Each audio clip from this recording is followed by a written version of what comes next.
मी तर आता असं ठरवलं, भाजपकडून जर माझा घरचा उभारला तर त्याला घोडा लावणार, आणि विरोधात जर दुश्मन उभारला बटन दाबायच्या अगोदर त्याला 10 शिव्या देईन, पण बटन त्याला लागणार.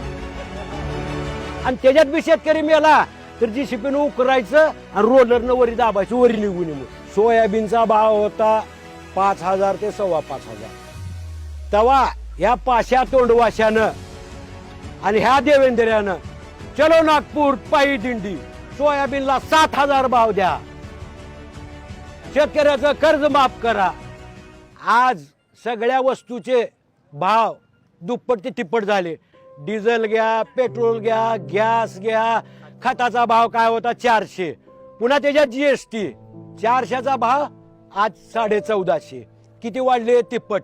आणि मालाचा भाव 800 कमी, 4200 4300 सोयाबीन. अरे ह्याच्यात माणसं काय